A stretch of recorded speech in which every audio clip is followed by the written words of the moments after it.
Welcome to the October 2022 gathering supporting QIDPs and SSAs. My name is James Bennett, Regional Support Facilitator for DODD. I currently cover Region 6 in the northeast part of the state, as well as part of Region 2 in central Ohio. Joining me for this presentation is Mandy Brooks, who also serves as a Regional Support Facilitator. Mandy covers Region 3 in southwest Ohio, while also assisting in Region 2 for the time being. As regional support facilitators, Mandy and I have roles that are primarily focused on the OhioISP.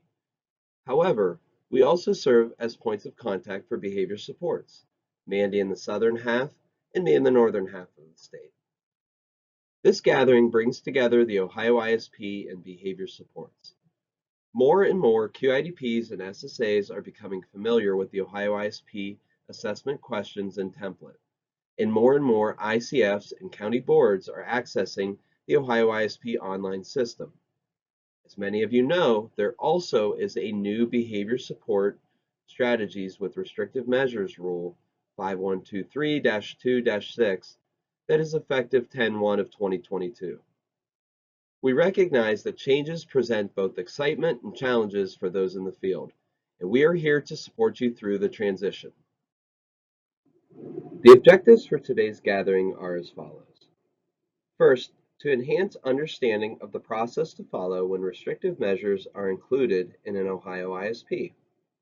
Second, to develop strategies to assist with interweaving behavior supports and restrictive measures into an OhioISP. Third, to recognize the purpose of informed consent for restrictive measures and how to complete the section in an OhioISP. Finally, to review behavioral support strategies rule changes and how they connect to an OhioISP. To start, I'm going to provide a brief recap of the changes from the new Behavioral Support Strategies Rule 5123-2-6, which is effective 10/1 of 22. The new rule can be found in its entirety on our DODD website under Rules in Effect. And there is also a link to the rule on our Behavior Supports website. That website will be shared with other resources at the end of this presentation or under the description for this video. We also have a resource specific to changes from previous rule on the Behavior Supports website. Just a quick review of the changes, as we recently had a statewide behavior support workshop that reviewed these changes in detail, and we'll have upcoming trainings that focus on these changes as well.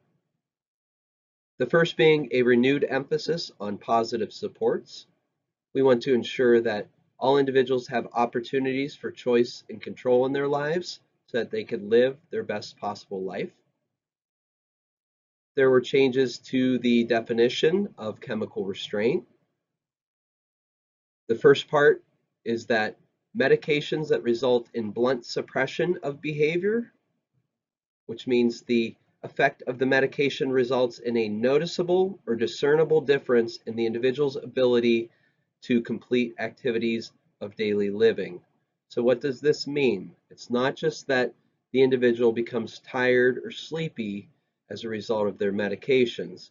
It's that the individuals are no longer able to perform tasks or activities that they previously were able to after they take their medication. The new definition of chemical restraint also includes the treatment of sexually offending behavior.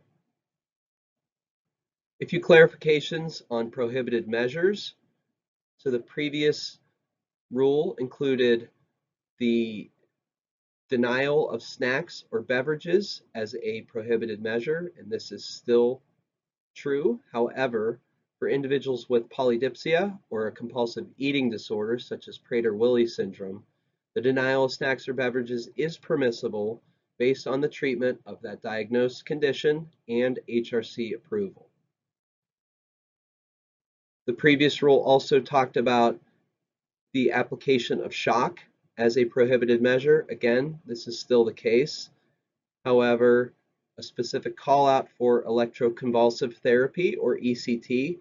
ECT is permissible when prescribed by a physician for a diagnosed condition and administered by the physician or a credentialed registered nurse. Finally, for prohibited measures, the new rule does remove the word teaching from the prohibited use of restrictive measures. A few points about individual and guardian involvement in the process. The new rule states that it must be specified how and when to notify guardians when manual restraint, chemical restraint, or timeout are used. The provider is to maintain and share a record of restrictive measure usage. Individuals and guardians must be notified at least 72 hours prior to the HRC meeting where the restrictive measures are being discussed. And individuals and guardians do have reconsideration and appeal rights for HRC decisions. 90-day reviews. The new rule talks about what the review should consider and also requires that the perspective of at least one direct support professional involved in the manual restraint from the previous 90 days must be obtained if restraint is being used. And then for HRCs, there will be some additional information on this as well as for the 90-day reviews later in this presentation. But just to summarize, a joint ICF and County Board Human Rights Committee can be established. Emergency requests are only to be made when there's immediate danger or legal sanction, and all positive measures have been exhausted. The justification for restrictive measures must be provided to the Human Rights Committee, and Human Rights Committee must provide a written explanation of rejection of any restrictive measures to the SSA or QIDP. Restrictive measure notifications, or RMNs, those entries must be maintained properly, so submitted prior to implementation and updated upon discontinuation. And then finally, behavioral data analysis. It must be completed by March 15th for the preceding year. And the new rule talks about what is required and not required for these analyses. This slide details the restrictive measure process. When a team believes a restrictive measure is needed, the SSA or QIDP must follow this process. Missing any of these steps or completing them in a different order could lead to potential citations. This resource is available on the DODD website and was recently revised to include individual or guardian notification of the HRC meeting, which was reviewed on the last slide. One specific call-out related to this requirement. Even if a guardian attends or presents at the HRC meeting, informed consent is still written and HRC needs to see it written. Mandy and I will review this process and how it relates to OhioISP throughout this gathering. Take it away, Mandy. So just as the planning process starts and requires an assessment of need, so does the restrictive measure process, just as Jim showed in the previous slide.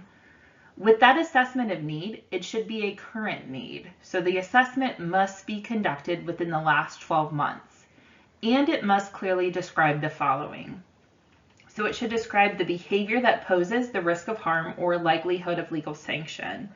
And we will discuss both of these on the next slide. Or if you're considering a chemical restraint, the assessment should clearly describe risk of harm or how the individual's engagement in a precisely defined pattern of behavior is very likely to result in risk of harm. So precisely defined pattern of behavior is new rule language, and it is defined in rule as a documented and predictable sequence of actions that, if left uninterrupted, will very likely result in physical harm to self or others. So an example of that, say you have someone who you know that when they start using repetitive language, they're going to progress to flapping their hands. And then after that, you know that they are going to hurt themselves. And this has been proven, and data shows that this is always the order it happens in, and it is always results in them hurting themselves. This is an example of a precisely defined pattern of behavior. The assessment must also include when the behavior is likely to occur and explore factors that may contribute to that behavior. So explore the individual's interpersonal, environmental, medical, mental health, communication, sensory, and emotional needs, as well as diagnoses and life history, such as traumatic experiences. The assessment should include that positive measures have been tried and proven ineffective, and that data-driven descriptors of the behaviors are described of what we want to see increased and what we would like to see decreased. So assessments can look different depending on the behavior. This information might be assessed or gathered by the SSA or the QIDP. Maybe it's through unusual incidents or major unusual incidents, or driven from staff documentation that might lead to further assessment or gathering of baseline data.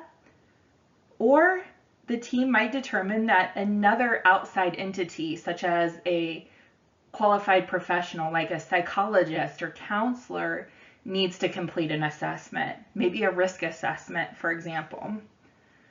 Please know that the OhioISP will cover this requirement, and as far as needing to have an assessment. If you look at the OhioISP, you will see that behavior support information can live in multiple sections.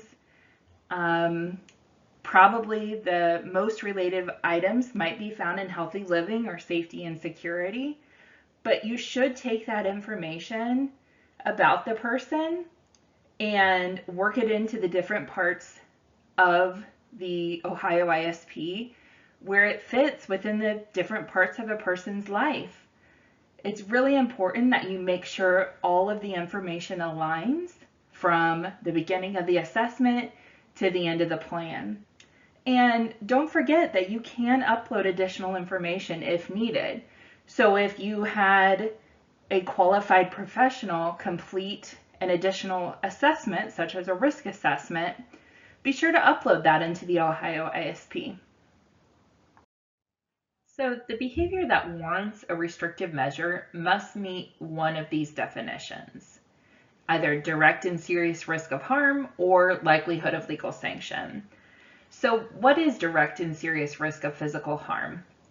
It's about physical harm to self or others, and the person must be capable of causing physical harm, and they must be causing physical harm or very likely to begin causing physical harm. As we discussed before, there is new rule language for chemical restraint, precisely defined pattern of behavior, and direct and serious risk of harm is allowable for restraint, timeout, and rights restrictions. So some examples of behavioral concerns that may present a risk of harm could be physical aggression, self-injurious behavior, elopement, maybe transportation safety, just to name a few. And then what is likelihood of legal sanction? Well, likelihood of legal sanction is that the person's actions are very likely to result in either eviction, arrest, or incarceration. And likelihood of legal sanction is only allowable for rights restrictions. So examples of behavioral concerns that may present likelihood of legal sanction could be physical aggression or stealing, sexual offending, internet safety, that kind of thing. If neither risk of harm nor likelihood of legal sanction exists, you cannot implement the restrictive measure, period. The framework of the new behavior support rule and the Ohio ISP, the philosophies of both align very nicely. It really puts the person at the center and the team surrounding them, supporting them. It's important that you use the team process. So consider restrictive measures as a last resort, and it is a tough decision for all team members, including the person. The person has a right to refuse the medication, treatment, or behavioral intervention. And in the event of a refusal of the proposed intervention, the team must present an alternative. Alternatives should focus on finding options that are important to the person and that promote resilience. It also should always consider trauma. So restrictive measures must be designed in a manner that promote healing, recovery, and again, resilience. The whole person must be considered when developing restrictions. Strategies must be developed in accordance with person-centered planning and trauma-informed care. Teams need to consider the why of the behavior and continue this work to best serve the person. Encourage the group to look into their own past and think of how trauma has shaped how they see the world, interact with others, maybe their jaded views, things of that nature. Are there things that may not seem traumatic for us, but are processed by someone else very differently? Absolutely. Think of getting a massage or gender of doctors, how you might prefer one gender over another, or how someone may be triggered by getting a massage. Always try to balance risk versus rights and working with guardians, providers, and physicians.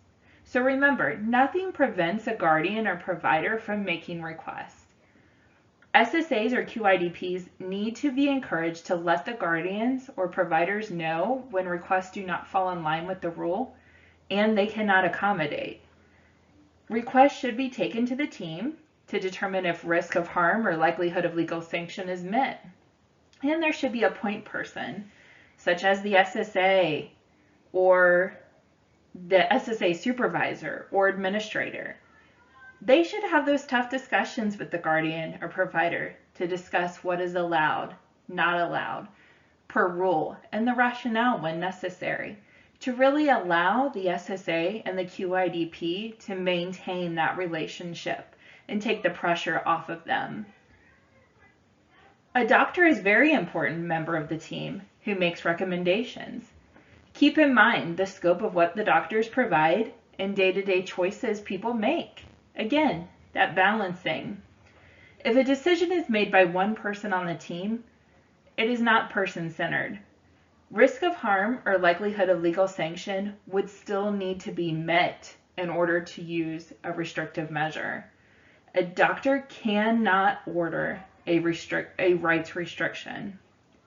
Guardians, providers, and physicians are all valuable members of a team. However, the team as a whole is responsible to support the person. Continuing with team development of the restrictive measures. So the plan must be developed based upon assessed need. Just like we said earlier, restrictive measures require that assessed need within the last 12 months. The assessment is what drives the plan. Restrictive strategies should be interwoven throughout the OhioISP, so there should be no separate behavior support plans. They should be completed using person-centered thinking. Look at the person as a whole. The OhioISP is built on person-centered thinking. All support should be identified that a person needs that are important to them and for them. And remember, the OhioISP carries those things that are important to, important for, those skills and abilities and known and likely risks, all carry over from the assessment summaries into the ISP and the OhioISP. The plan should identify specification of steps that will ensure safety of the person and others, And as applicable, it should identify needed services and supports to assist the person in meeting court-ordered community controls, such as mandated sex offender registration, drug testing, or participation in mental health treatment. And again, as applicable, it should outline necessary coordination with other entities charged with the individual's care, confinement, or reentry to the community. So that could be the courts, the prisons, hospitals, and or law enforcement. So as we've learned, restrictive measures are used as a last resort to keep people safe from risk of harm or legal sanction. They may only be included in a person's service plan with the approval of a Human Rights Committee. And we'll get to that later in this presentation. Restrictive measures may include rights restrictions, and those are the most commonly restrictive measures used. They may also include 3 different types of restraint: manual, mechanical, and chemical, and finally, time out. Rights restrictions is defined as a restriction of an individual's rights as enumerated in section 5124.62 of the Ohio Revised Code. So an example of a rights restriction is placing internet restrictions to keep people from visiting certain websites. That would be a rights restriction. Or stopping someone from having visitors. That's a restriction. We do have some new videos shared by Lorain County Board of DD. They're on the Behavior Support website, and they review rights really well. The link to that website is included on the YouTube page for this video. We also want to note that court orders language has changed in the rule, and you have to process court orders as restrictive measures. Next, we have manual restraint. So anytime you put your hands on people to stop them from doing something, that is a manual restraint. So for example, if you're holding someone's arm to stop them from hitting you or stop them from hitting themselves, that is a manual restraint. Manual restraints must cease immediately once risk of harm has passed. This includes disabling or holding someone's wheelchair or other mobility device, so you're stopping them from moving freely. This does not include a method that is routinely used during a medical procedure for patients without developmental disabilities. So if there's something that's routinely used for patients without developmental disabilities during a medical procedure, this does not equal a manual restraint. Prohibited in this area are prone restraints, so that's being placed face down.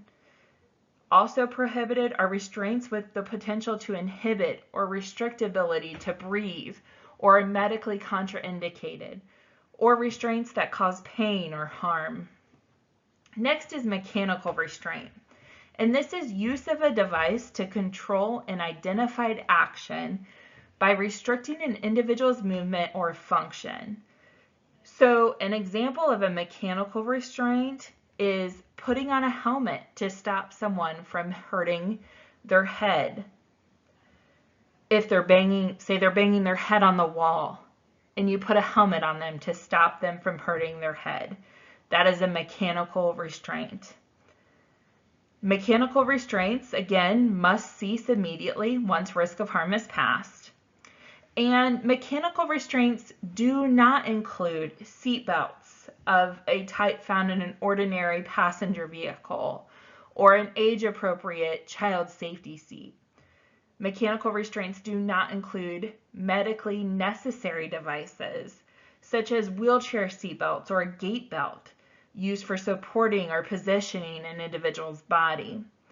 And they do not include a device that is routinely used during a medical procedure for patients without developmental disabilities. Prohibited in this area is, again, restraints with the potential to inhibit or restrict ability to breathe, or are medically contraindicated, or those restraints that cause pain or harm. Then we have chemical restraint. Chemical restraint is defined as medication for the purpose of causing general or non-specific blunt suppression of behavior. So what does that mean? Blunt suppression of behavior. That is if the medication results in noticeable or discernible difference in the individual's ability to complete activities of daily living. So when a medication is initially presumed not to be a chemical restraint, but does result in this blunt suppression, it must be reconsidered. So the provider, the support person,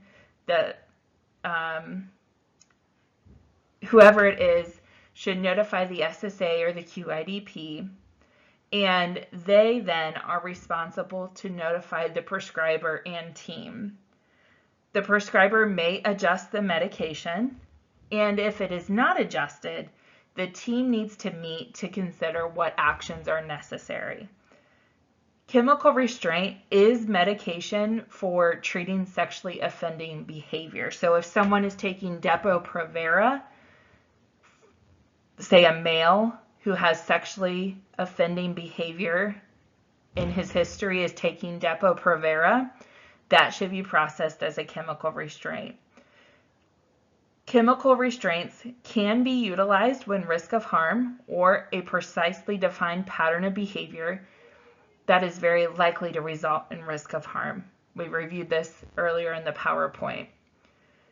Chemical restraints do not include medication routinely prescribed in conjunction with a medical procedure for patients without developmental disabilities. So, for example, many people take Ativan prior to a dental appointment. That is typical of people without developmental disabilities. So that would not be considered a chemical restraint. In this rule, there is no mention of DSM-5 diagnosis, and this is a huge change. Also, the rule is not intended to interfere with the critical relationship between the doctor and the patient, nor is it intended to second guess the practice of medicine. Finally, we have timeout. And timeout is defined as confining an individual in a room or area and preventing that individual from leaving the room or area.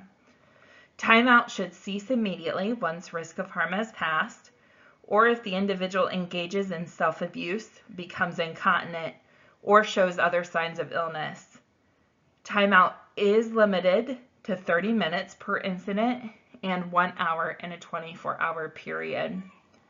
Timeout does not include periods of time when the individual is choosing to take a break for calming, and controls when they resume other activities.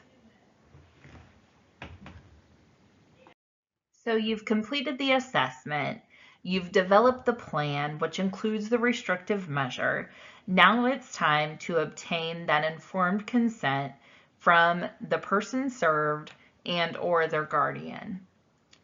It is important that there's full disclosure of all relevant facts and that they're provided in a manner that is understood by the person served and/or their guardian. This is not meant to be a behavior support plan. You see on the screen the participation and informed consent agreement from the OhioISP. This is not a place to paste all the behavior support information all in this area. Do not do that. The behavior support information should be interwoven throughout the OhioISP. The person served and/or guardian's decision should be indicated here, and they have the right to refuse or revoke consent at any time. This is a written agreement, and HRC must see evidence that informed consent has been obtained. So once you get to this point of the Ohio ISP, you see that first question that says, were restrictions identified in the planning process? If you indicate no, then you do not need to answer the remaining questions that begin with RM, which stands for restrictive measure. But if you indicate yes in that field, then you will want to complete the remaining questions. You also see RM-date of HRC approval. Since informed consent is required prior to HRC approval, it is expected that you first enter the anticipated HRC date into the Ohio ISP. And this date can then be changed later if needed. But by entering this anticipated HRC date, it allows you to obtain that informed consent and then process it and move it forward to the HRC for review. All of these questions, when dealing with a restrictive measure, must be addressed for informed consent. Teams should have already considered the least restrictive measures. And for plans with multiple restrictive measures, you would repeat the process for each. There is a job aid that reflects this information on the Ohio ISP website. And again, this is not meant to be a separate behavior support plan. All of the restrictive measure information, again, should be interwoven throughout the entirety of the Ohio ISP. It really is about ensuring that informed consent is obtained and that the restrictive measures have been explained to the person to ensure that they are truly informed before they consent. Thanks, Mandy. As we continue to move through the steps of the restrictive measure process, we arrive at the Human Rights Committee portion. The Human Rights Committee, or HRC, and Specially Constituted Review Committee serve the same purpose. A Specially Constituted Review Committee satisfies the requirements for HRC, and the rule clearly states this now. As with the previous rule, the HRC must reflect a balance of individuals, guardians, family members, and professional staff from the field. All HRC members are required to take initial and annual training. And restrictive measures are intended to be temporary in nature. HRC can approve restrictive measures for up to 12 months. And just a reminder, confidentiality should always be maintained as part of the HRC process. Now, let's take a look at some of the HRC changes with the new rule. New behavior support rule brought upon changes for human rights committees. One of the changes is related to emergency requests. Emergency requests should only be made when there is immediate danger or legal sanction, and all positive measures have been exhausted. Notice that emergency requests do not include times when someone may have forgotten to request HRC approval in a timely manner. A lesser amount of information is necessary for emergency requests than is for routine requests. And a quorum is required for approval in ICF settings, while a superintendent or designee is required for approval in community settings. For routine requests, as mentioned previously, the guardian or person served has the right to present information at the HRC meeting. Notice to guardians must be provided at least 72 hours prior to the meeting. Written informed consent is still required, even if the guardian or individual is presenting there. The HRC determination must be shared with the guardian or person. There are reconsideration and appeal rights for HRC decisions. The guardian or person has 14 days to share additional information with the QIDP or SSA when the restrictive measure is rejected. HRC has 14 days to respond to the guardian or person. For all HRC requests, justification for restrictive measures is to be provided to HRC. This should include the Ohio ISP informed consent, as well as any other relevant information, such as assessments, behavioral data, UIs or MUIs, etc. After HRC approval, the designated person must submit the Restrictive Measure Notification, or RMN, in the online system. A few notes. The Ohio ISP does not replace the need to submit an RMN. This step remains part of the current process. Submitting an RMN to DODD does not equal approval. It is a notification for data tracking purposes. The DODD annual report is completed based upon this data, so it is important to maintain its accuracy. RMN entries should be completed prior to training and implementation. Follow the restrictive measure process. Restrictive measures should be updated in the system when discontinued. DODD personnel may reach out to the person who submitted the RMN with questions on the entry, if necessary. And finally, the Behavior Support website has a section dedicated to RMN information, including a user guide available for download. Before implementation, staff must be trained on the restrictive measures included in an Ohio ISP.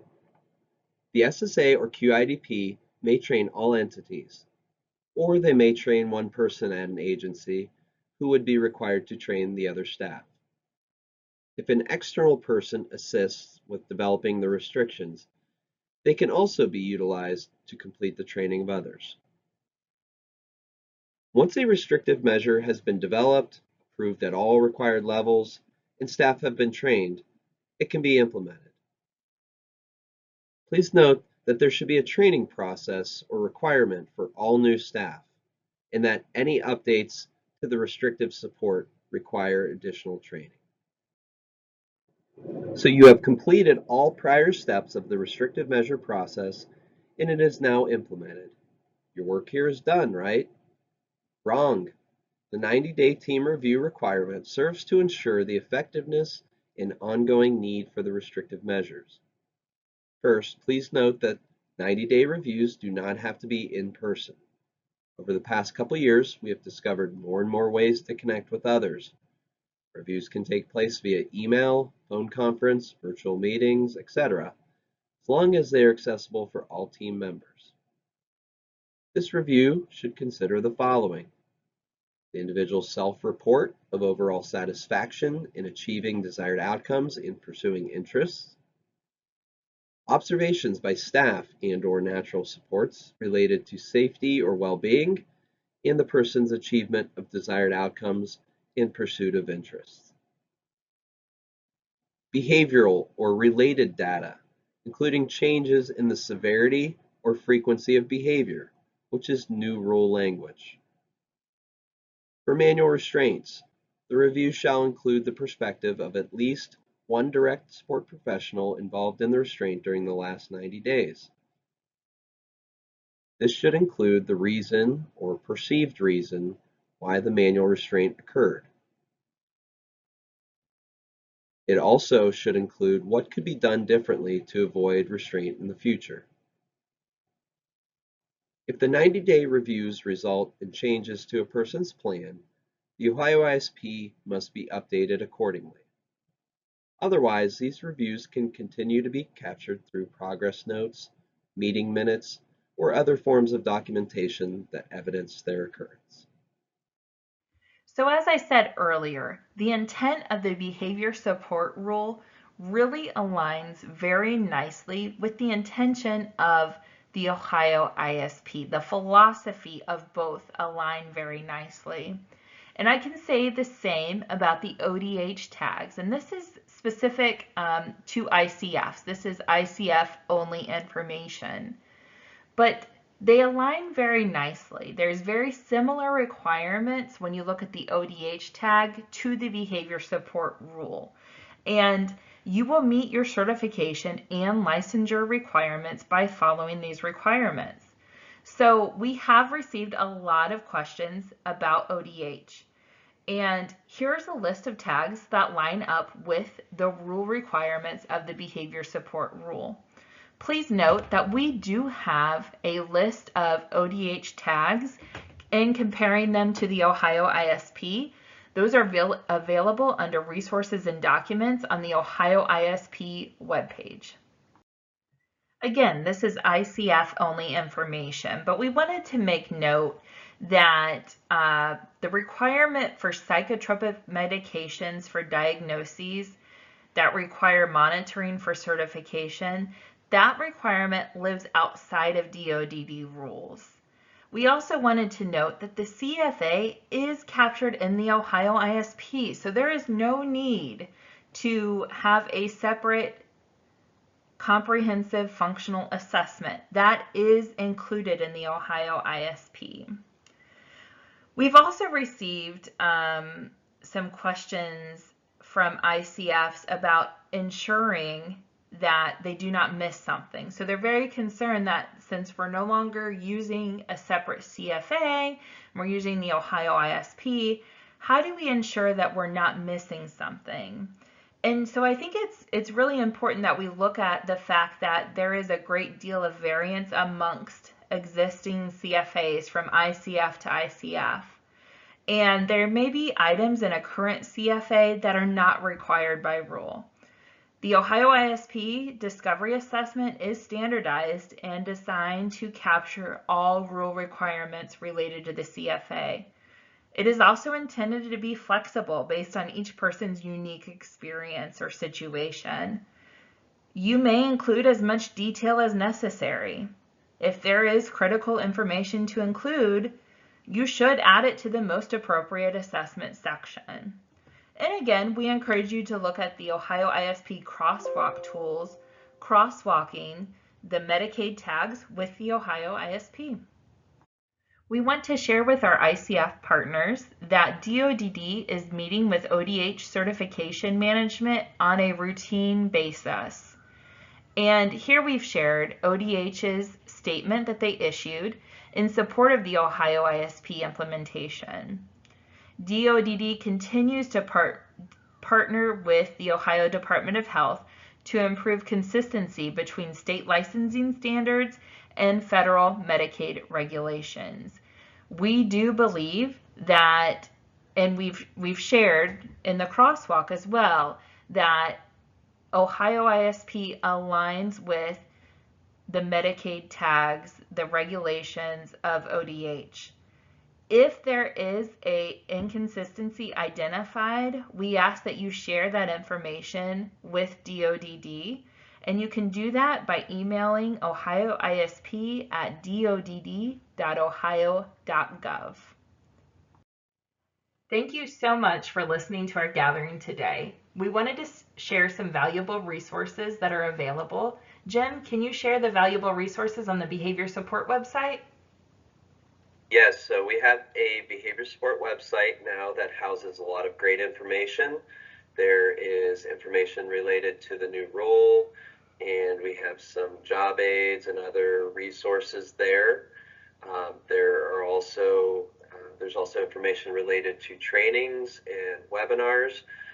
One great thing that we have, and shout out to Lorain County, we have some individual rights videos that are listed there for people to review. Lorain County allowed us to use those and share those with the field, so thank you to them. We also have some information related to behavior support workshops, and those are occurring on a monthly rotation. We have a workshop in the northern part of the state and in the southern part of the state, and then we have a statewide workshop. So those will rotate on a monthly basis, and you can find some of that information related to those workshops so that you may attend and get some of that information directly from those great workshops that are provided across the state. You can get to the behavior support website by typing in behavioral support strategies on the website, and we're also going to try to find some other ways to link you all to that so it's more easily accessible. Mandy, do you want to remind people about the Ohio ISP website and all of the information that lives there? Yeah, thanks, Jim. So the Ohio ISP website, we are still continuously adding information to assist you as you're working through the Ohio ISP. That informed consent job aid that you saw within the slideshow today will be included on the website. The restrictive measure process is listed there. We also have sample plans. We have identified plans with restrictive measures that you can look at to really understand how to interweave restrictive measure information throughout the Ohio ISP. Be on the lookout for QIDP and SSA gatherings for the future to be listed there, as well as previous gatherings that you can watch recordings. And we referenced the ICF crosswalk for the Medicaid tags. Those are also listed on the Ohio ISP website.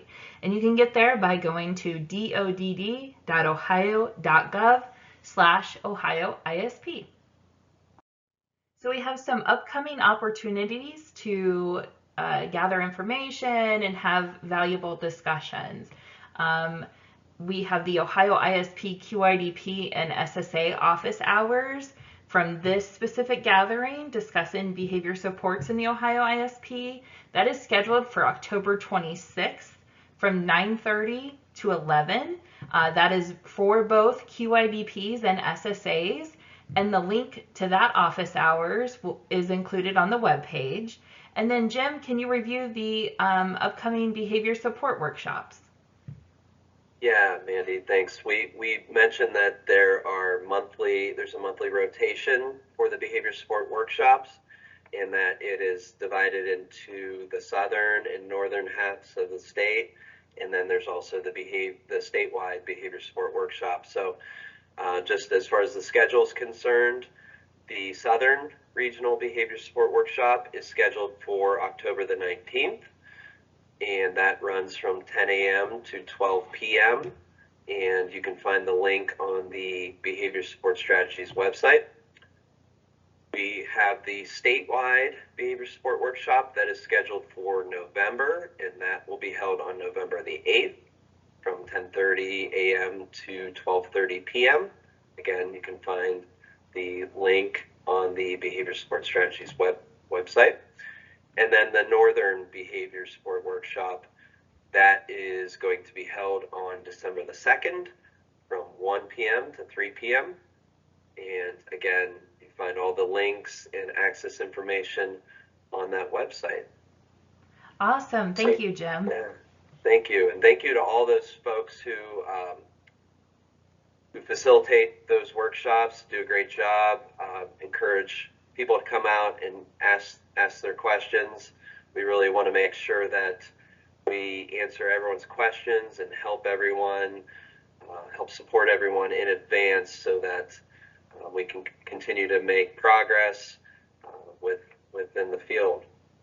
Absolutely. So we look forward to seeing you either at our QIDP SSA office hours in October, and hopefully one of the workshops, so that we continue to progress forward. Absolutely. Thanks, Mandy, and thank you all for listening. Thanks, Jim. Have a great day, everyone.